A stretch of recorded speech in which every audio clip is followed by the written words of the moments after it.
back when I was still doing YouTube stuff, I went on this like camping trip with a few of my friends, and we went to this area that had absolutely no reception whatsoever. Oh, Wales? Yeah, we went all the way to Wales.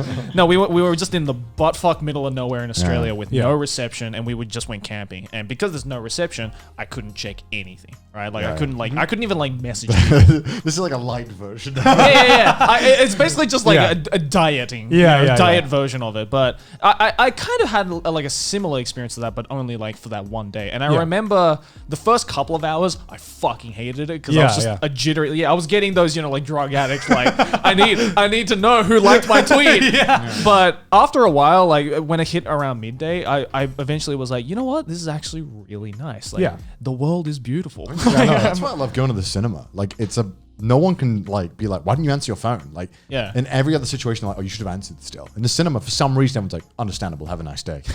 You ignored my text for 3 hours, understandable. You're just in like a void, right? It's great. Like I love it. You just literally ignore the world for like 3 hours and just have fun. Yeah, I like that. And that's why it frustrates me when the void gets pulled back to reality, when someone in the back is just fucking shouting. And just being like, oh yeah, I forgot this is reality. I hate it.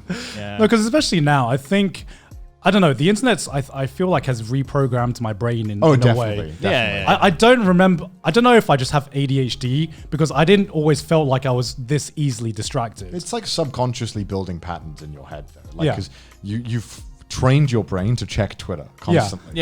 And so you'll have that moment, and I'm sure you've all had it, where you're like, you open Twitter, you close Twitter, then you open Twitter again, and then you're like, why did I open Twitter again?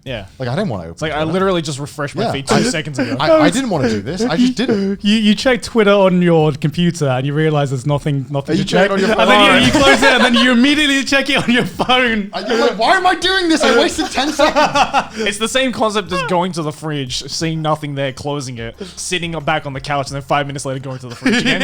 It's like, it's not like food's gonna magically appear in the fridge, right?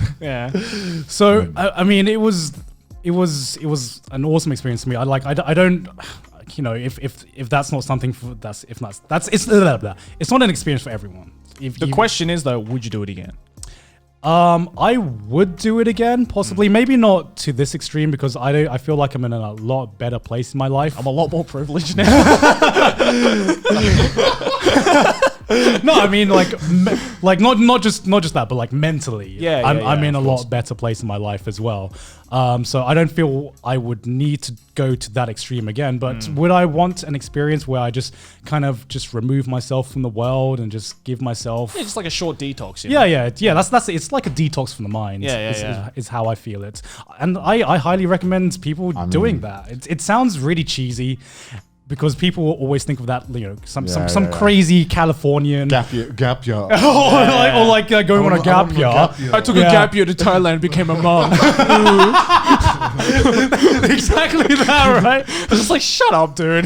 You probably went to the club every night. Like, shut up. So that's why I don't really like to talk about it, because whenever you say, I've been a monk, sounds pretentious. It sounds pretentious. People give you that look to be like, why? Because it makes it sound like it was like a vacation for you, whereas it was probably someone's life, right? That's why it sounds. Or maybe it sounds like it because maybe some people think you just went through it just to brag about it, like later on. Exactly. But the fact that you don't really talk about this. I never talk about this. I remember I dragged that conversation out of you when we were like really drunk in Singapore like 3 years ago. Where I think I just drunkenly offhanded mentioned it. I was like, hold on, you're a monk? What the fuck?